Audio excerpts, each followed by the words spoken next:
This episode is brought to you by my fertility awareness programs. Master fertility awareness and improve your menstrual cycle health at the same time. Head over to fertilityfriday.com/workwithme for more information. That's fertilityfriday.com/workwithme. This is the Fertility Friday podcast, episode number 174.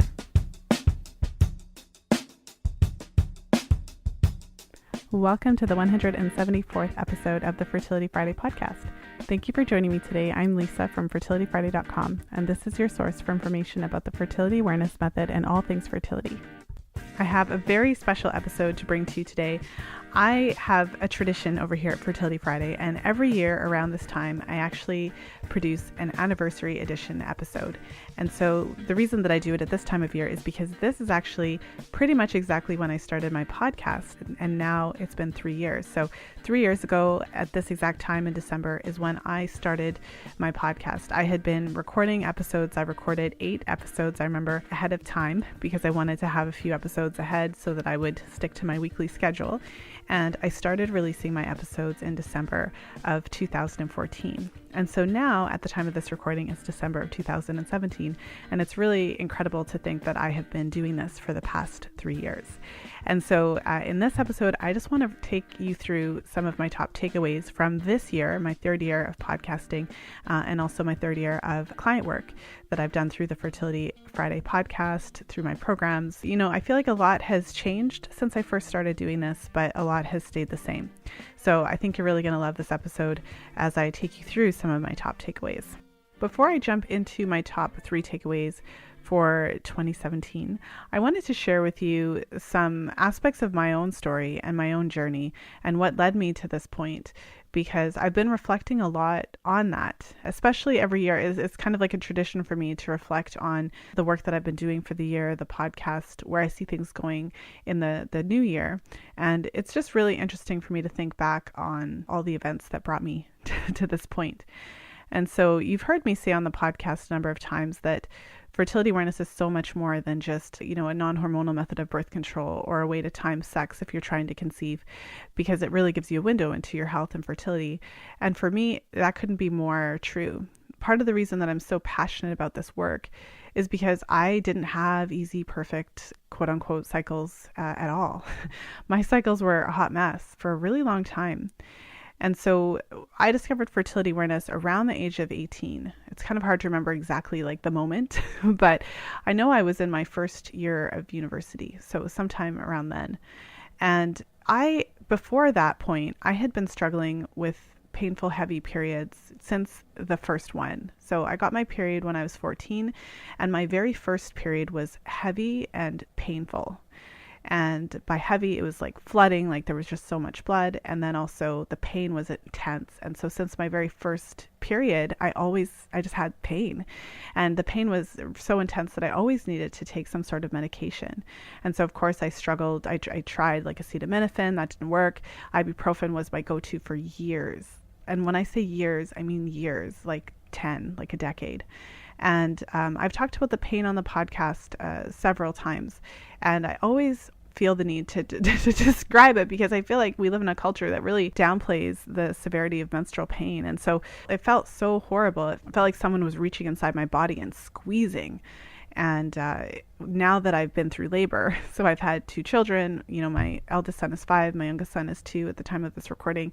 I've been through labor twice now, and I could tell you that my menstrual cramps were worse than the first half of labor. So eventually there gets to a point where the contractions are coming really quickly and it gets to be really painful. But I actually found the beginning stages of labor to be a lot more manageable than my period pain. So for those of you who have not been in labor before, with labor, when you go into labor, the contractions come and go. So my experience of labor was that I would have a contraction, and so there would be this like intense contracting and muscle contraction in my uterus, and it would last for a little bit, a couple minutes, maybe like a minute, not a couple minutes, like maybe a minute. And then it would subside. So it was manageable because the pain would come for a period of time and then it would go, and then it would come and it would go. And so between contractions, I would actually be able to breathe and relax and kind of prepare for the next one. Whereas with my period cramps, it was just like all day long, and it was so intense. And if I didn't get in my Advil before the window, for those of you who have period pain, you know about this window. If you don't get the drugs in before the window, then it was like all day you're just kind of screwed. So I dealt with that for years. And I tried everything to get rid of the pain. And I knew that it wasn't normal. So I had this knowing that it wasn't normal and it shouldn't happen. And I didn't think that it should be happening. But I tried all these different things to get rid of the pain. But for years, I couldn't figure out how to get rid of the pain, and I had to deal with it. In addition to that, early on in my charting journey, I discovered that I had a thyroid issue. And so that was identified on my chart. So when I learned to chart among women who knew a lot more about charting than I did. So I didn't have the experience of completely teaching myself to chart. So I did run out by taking Charge of Your Fertility, and I did read up and start charting on my own. But ultimately, my knowledge about charting and my confidence about accurate charting came from working with others who knew more than I did. And so part of that process, my charting instructor looked at my chart and she was like, hey, your temperatures are super low. Your cycles are really long. Your mucus patterns look kind of weird. So you should get checked for thyroid. And so I did. And it turned out that I did. I had low thyroid function. And so fortunately for me, I was put on desiccated thyroid and I was supporting my thyroid in a couple of other ways. But ultimately, I didn't know as much as I do now about how to support your thyroid and how to really ensure that you have normal thyroid function. So although it helped, so my cycles, one of the characteristics of my cycles was that they were really long. So I had these heavy periods and my cycles would be like 45 days between periods, sometimes up to 54 days between periods. So it wasn't, I wouldn't say they were quote unquote irregular because they were pretty consistent. It's just that the time between periods was really, really long. So I wouldn't say I had irregular cycles because I knew I was charting. So I would ovulate on day 25 or whatever, day 30. So I would know that it wasn't like, oh my goodness, I never know when my period's going to come because I was charting throughout all of this. But my cycles were really, really long. So when I went on my thyroid medication, that actually helped. And my cycles got a little bit shorter, but they were still 40, instead of 45 to 50 days, they were more like 40 days, 38 days. So they were still really long. I still had really painful periods and I often had kind of limited mucus. I just wouldn't have necessarily as much. So why am I telling you all this? There's even more to the story. I also had fibroids and so I had I think that, and a lot of the interviews that I've done, I always ask my guests what drew you to the work that you're doing, and I always find it fascinating because there's often a very personal story. So many of my guests had a personal experience with a certain illness, or they had a family member who struggled with a specific illness, but there's typically a really personal connection into why they're doing the work that they're doing. And for me, it's the same thing. There's a very personal connection as to why I'm doing the work that I'm doing. And so I guess the point of me sharing all of this with you is that charting by itself didn't solve my problems. It helped me to feel more empowered and to be more aware of what was happening. And I certainly then knew when my periods were coming. I could tell when I was ovulating, even though my cycles were really long and I had these different challenges. So even though all of that was going on, I was able to chart successfully throughout all of that. I was very confident and comfortable using the method to prevent pregnancy, which I did very successfully for pretty much my whole adult life. And so that part was kind of, handled. But the actual figuring out what was happening in my cycles part took me so much longer. And so the reason that I created the podcast, the reason that I do this work is because I don't want you to have to deal with these same, similar, or even different types of issues for 10 years. I don't want you to have to deal with irregular periods or PCOS symptoms or painful periods for a decade, because that doesn't need to happen. If I knew then what I know now, I know that I would have been able to overcome these issues a lot sooner. And so part of the reason why I do this, especially in my client work, especially in my group programs, especially in my one-on-one work with clients, I want to share that with you so that you, instead of having to kind of figure it out on your own, try every possible supplement on the internet says, oh, this is helpful for this and this is helpful for that. Instead of having to go through all that trial and error and taking so long for you to figure this out on your own, the reason that I do this is because I want to be able to share that knowledge and information so that you don't have to go through all of that. Like, it doesn't make sense. If you're experiencing some of the same challenges that I was, or different challenges with your cycle, I've gleaned so much information from my own experience, from my professional training in this area, now that I do this work professionally, that it's just, I wish I'm doing what I'm basically providing what I wish I had when I was 18 and had all these different struggles. So this brings me to my top 3 takeaways since I've started doing this podcast in 2014, and also since I've really ramped up my client work in the last couple of years. It's been incredibly eye-opening for me to work with clients over the past couple of years. And I would say in this year alone, so in 2017, I've worked with nearly 60 clients in different capacities, whether it's in my group programs or whether it's in my one-on-one work, my strategy sessions where you can just, meet with me on kind of like a one-off session to go through your charts and your history. And all of that has really led me to these 3 things that I want to share with you today. So I'll just list them and then I'll go through each one. So the first one is that I really believe that there's a greater need for body literacy, a greater need that I could have even thought of when I started this work. So that's one of my takeaways. The second is that women are really not being cared for by mainstream health professionals. And often, instead of being cared for, some of the treatments and different things that are offered to them are actually harming them.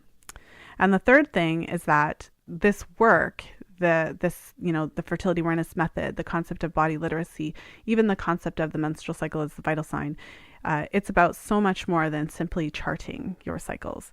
It's about laying the foundation for you to be healthy. And not only that, it's for you to be healthy and for you to have healthy babies, and also for you to be healthy after you have your babies. And I'm going to explain that a little bit more because I know it's kind of rambly.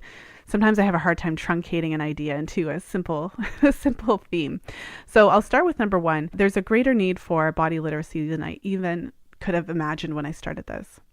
So I would say that the reason that I've come out of this year, 2017, with this takeaway is because after working with, as I mentioned, nearly 60 women this year alone, as you can imagine, there's been lots of differences between women's experiences, but there's been a lot of similarities. And what I'm finding is that it's not like the women who come to me haven't done their research, haven't gone to their medical professionals. It's not like they haven't done everything in their power to improve their cycles, improve their fertility, figure out what's going on, resolve their issues. But the challenge is just that the information is either not available or the practitioners themselves are not as familiar with medical scientific information as they should be. At no point are we actually looking at the woman's cycle and saying like, hey, it's not actually normal for you not to have a period or only to have a period twice a year or 3 times a year.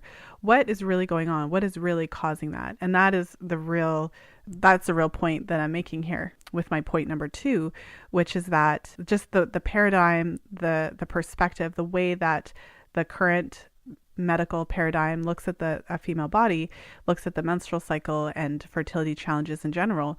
We're not really looking under the hood of the car. We're not really trying to get to the root cause. We're not really trying to work with the body and find out what it means to have a menstrual cycle that is outside of the normal parameters. And we're certainly not trying to heal the body so that the menstrual cycle responds. And in terms of my comment about being harmful instead, ultimately, it's coming from the perspective that when you're introducing synthetic chemicals that shut down a normal and healthy process in the body, that is a type of harm. That is something that you're actually taking a medication to shut down a normal and healthy process in the body. And so that is harmful, and it doesn't happen without consequence. So there are effects to the body from taking that type of action.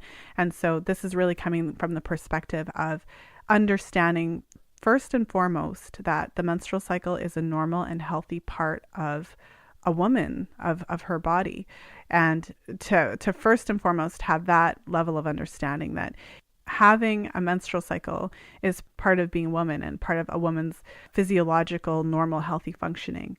So if we kind of start there with that understanding that the menstrual cycle is important and it's a part of us, then we can move on to having an understanding that the menstrual cycle is actually a vital sign, and we can look to it to see if there's something happening in the body. And ultimately understanding that if there are issues in the menstrual cycle, it's a reflection of other challenges that are happening in the body. So from my perspective, being trained to actually read the menstrual cycle and use it as a diagnostic tool, it's very obvious to someone like me when I'm looking at a menstrual cycle chart of one of my clients or talking about what's happening in her menstrual cycle. It's really obvious to me what some of those challenges could mean. And that leads me to ask certain questions that perhaps your mainstream health practitioner is not asking, and that leads us to be able to actually resolve these issues from a natural standpoint. Ultimately, it starts with caring enough to look at the menstrual cycle and then asking the question of, well, why isn't it like that? And having an informed understanding of what can cause certain issues in the menstrual cycle. Okay, so that's point number 2. And so let's move on to point number 3. And that is my third takeaway then from this year. And this is my point that fertility awareness is about more than just knowing which days you're fertile and which days you're not. So it's about more than what it can, quote unquote, do for you. And what it's really doing beyond fertility awareness is developing body literacy, understanding how your body works, but on top of that, understanding what your menstrual cycle is telling you about your overall health and fertility. And so what that does for my clients, and what that does when you really start to get into this knowing, is that it lays the foundation for you to have healthy fertility, to have healthy babies, and to be able to conceive when you want to.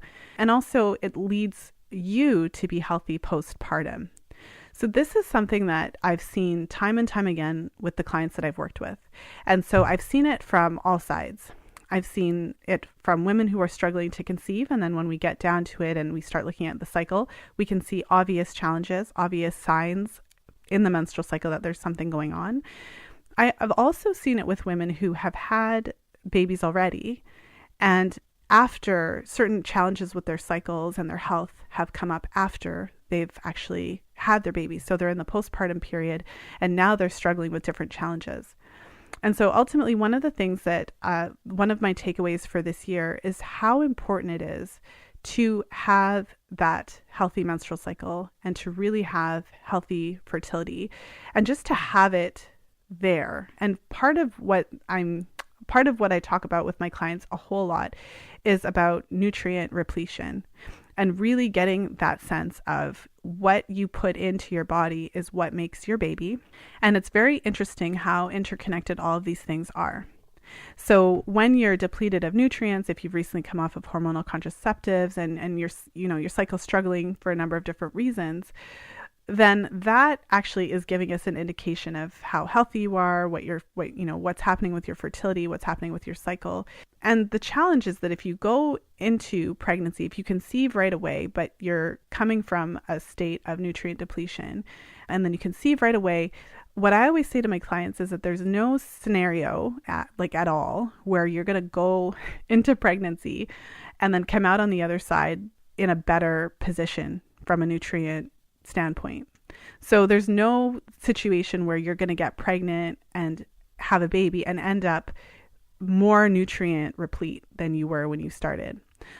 When you're pregnant, there is no other time in your life that is as demanding on your body, that is going to require as many nutrients in order to literally build this baby. So your baby is built from all of the nutrients that you already have in your body and everything that you put into your body. And so there's a very clear connection between nourishing the body, eating nutrient-dense foods, and making sure to focus on certain key nutrients that we know from the scientific research are critical for healthy pregnancy, healthy baby, healthy fetal development, all those types of things. And they're all connected. So the same nutrients that you need when you're trying to conceive a healthy baby, those are the same nutrients that you need in order for a healthy menstrual cycle. And so a big part of what I do is not only try to help you quote unquote conceive, if that's the stage that you're in, to help you improve your menstrual cycle health so that it's easier for you to conceive naturally. But a big part of it is actually getting into that mindset of preparing for pregnancy and really understanding the connection between your nutrient status, your menstrual cycle status, and your menstrual cycle health, your fertility, but also, and not just your ability to get pregnant, because I've never met a woman who just wants to quote unquote get pregnant. I mean, we want to have healthy babies. And when we have our babies, we want to have the energy, the vitality, the health to take care of our children. And so I'm not sure. I know a lot of women who struggle with postpartum depression. It's really common. And I also know a lot of women who, after they get pregnant and have their baby, struggle with thyroid issues. And a lot of that is related to overall nutritional status. Especially given that so many women are going into pregnancy so quickly after coming off of hormonal contraceptives, and we're not necessarily giving our bodies a period of time to really prepare and plan for pregnancy and really get up that nutrition so that when we go into pregnancy, we're going into it with a full bank account. So all of these points tie together in terms of my biggest takeaways for the year. It may not have been what you thought my takeaways would have been, but this comes from my client work. And what I see is an incredible importance of, firstly, getting this information out there just so that we have an idea of how our body works, so that we know how our fertility works and it's demystified, so that we have the tools that we need to, whether we're trying to avoid pregnancy or whether we are actively trying to conceive. We also need to have an understanding of what a normal cycle is so that we can start to get that connection between our cycles and our health, because ultimately our mainstream medical practitioners are not going to do it for us. They just simply don't have the tools in their tool belt at this time. There's a number of functional practitioners, different practitioners who have a different viewpoint, different perspective, that do have these tools in their tool belt. And so a lot of my clients work with naturopaths or doctors that come from a functional perspective where they actually want to do the investigative work required to find out what's happening in the cycle. But a lot of my clients struggle with their regular mainstream practitioners who don't really even think that it's necessary to do certain types of tests and to look further into it when you could just take the pill. Why would you go into all of this trouble to do all of this work when you could just take X, or when you could just do this? So that's a really big challenge.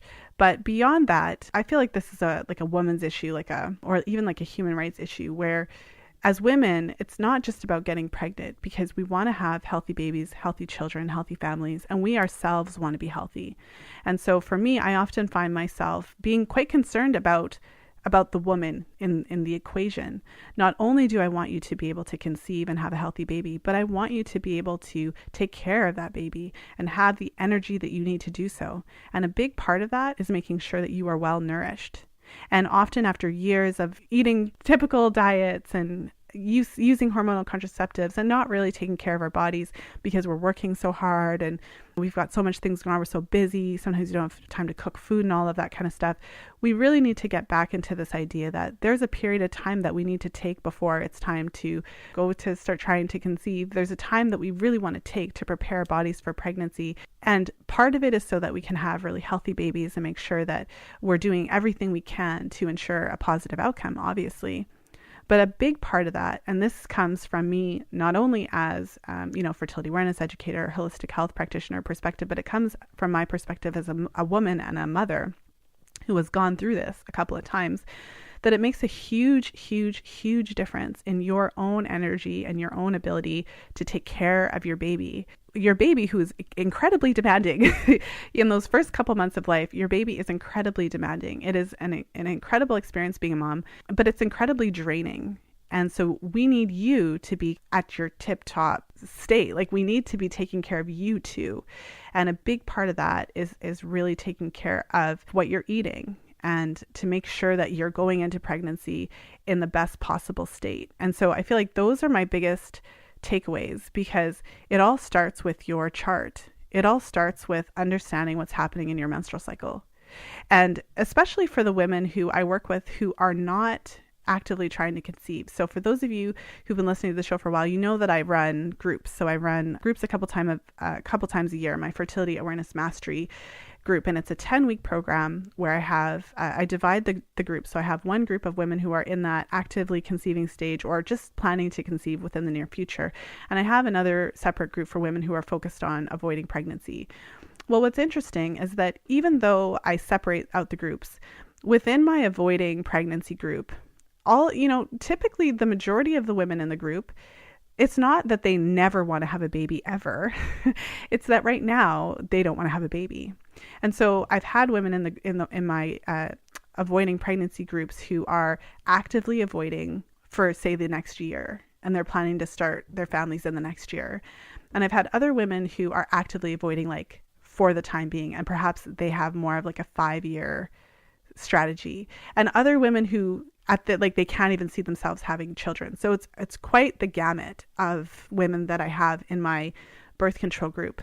But what's amazing about that is it gives the opportunity to really focus on your health and your fertility. It's easier. I always say this, it's easier to chart. It's like there's a lot fewer moving parts when you're trying to chart your cycles, when you're super healthy, because when you have a really healthy cycle, it follows the same kind of pattern.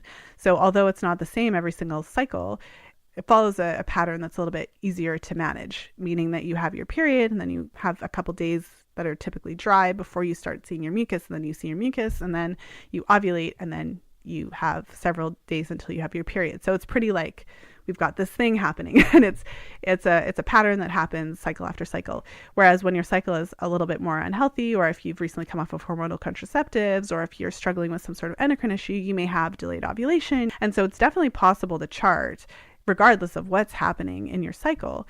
But it just makes it a little bit simpler. And also, especially when you're actively avoiding, it means that you typically have fewer days that are off limits. So that's one of the bigger challenges for women when their cycles are unhealthy, when they're using the method for birth control, is that you have like all these days that are off limits, because you might have several days of mucus, or you might have a double peak where your body's approaching ovulation. And so it just makes it's just different, I suppose. But okay, let me get to the point, because I'm kind of going off the point.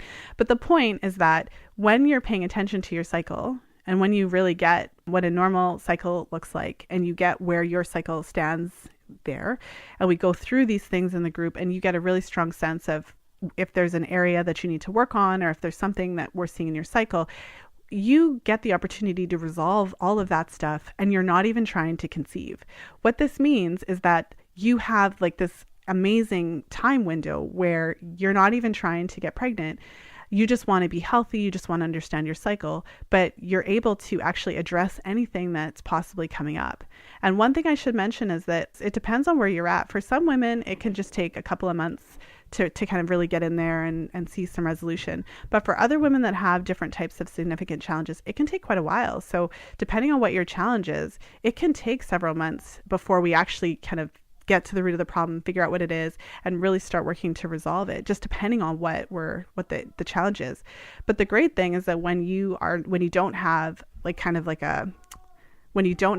a specific time deadline, then you're able to actually just do what you need to do, live your life while working to improve your menstrual cycle health.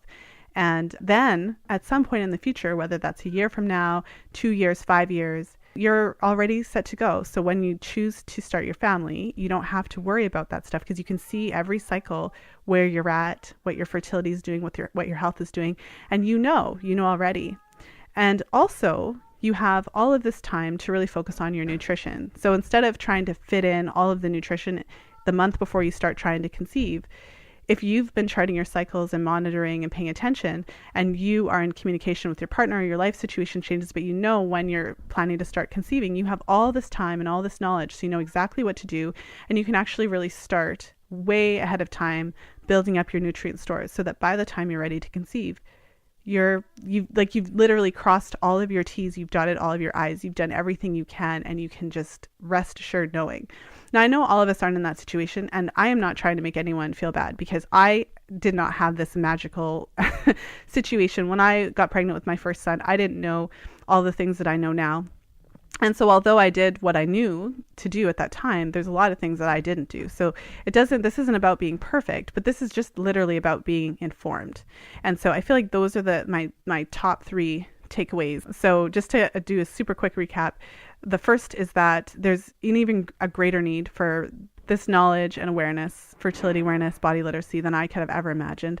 The second is that from what I've seen, women are not really being cared for in the way that I would like to see by their mainstream healthcare providers. And sometimes it's actually harmful what's happening instead.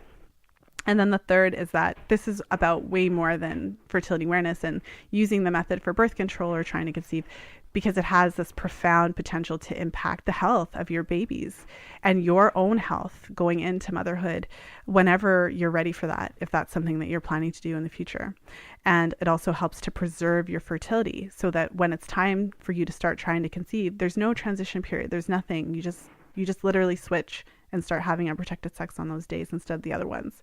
So those have been kind of my biggest takeaways this year. And I really wanted to share it with you because I've been thinking a lot about the impact of this. I think that it's impossible to work with so many women. As I mentioned, I worked with somewhere around 60 women this year alone in my programs. And I couldn't have been touched by that many women. So you're listening. So all of my clients, not necessarily that all of my clients are listening, but I know that some of you are listening. And so you know who you are.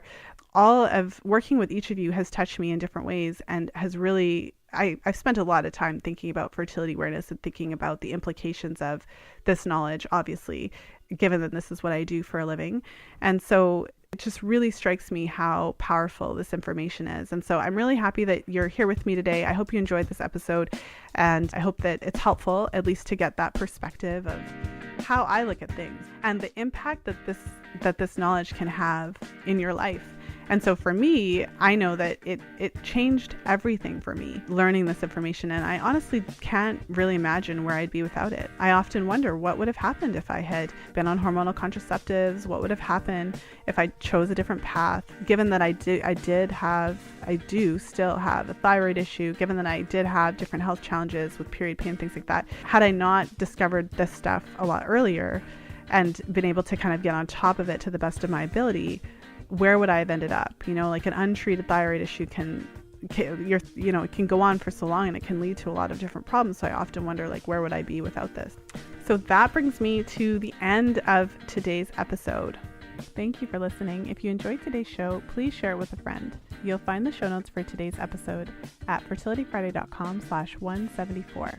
That's fertilityfriday.com/174. And so I want to hear from you. I want to hear about how you discovered fertility awareness, if it was through the podcast or through a different channel. I want to hear about what you've discovered about your cycle so far, and if you've been able to make any adjustments and changes that have actually improved what you're seeing in your cycle. And also if you're still struggling with certain things and you're not sure how to resolve those.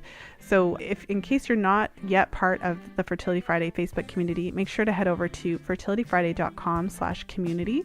And so I'm going to put a post in there and we can continue this conversation over in the Facebook group. As this episode is airing, it is actually really close to Christmas. So I want to wish you all very happy holidays. If you're listening in real time, I hope you have an amazing holiday with your loved ones, with your families, with your friends, and also wishing you a very happy new year. So the next episode will be going out right before the new year. So really excited to connect with you all in the new year. And I actually wanted to share with you a special announcement. So over here at Fertility Friday headquarters, if that's what you want to call the little office I have in my basement where I record podcast episodes, I have been working diligently on a project for the past year. It's actually crazy that it's been a year that I've been working on this project. And so I have been very hesitant to talk about this publicly and to share what I've been working on, because I'm the type of person that really likes to wait until things are done before I share them, before I talk about them. But I'm really excited to share with you that I have been working on a book. So I am actually in the process of writing a book. I've been writing it for a year and it's not ready yet, but it will be released at some point in 2018. So I've kind of turned the corner on my progress, and so I can't tell you exactly when it's going to be coming out, but it is going to be coming out this year, and I'm so excited about it. So as many of you have gathered by listening to the podcast, I am a research junkie and a super nerd. And so part of the reason that this process of writing this book has taken so long is because it's not even done yet, and I have upwards of 1,000 That's right, 1,000 research citations. So this book has been an incredible project, it's just an incredible project for me to be working on. I don't think I've ever worked on anything that has taken this much time and has required this much effort. But ultimately, what I'm sharing with you in this book is the connection between the menstrual cycle and your overall health, and really sharing what the research has to say about a lot of the different topics that we have been talking about on the podcast for the past 3 years.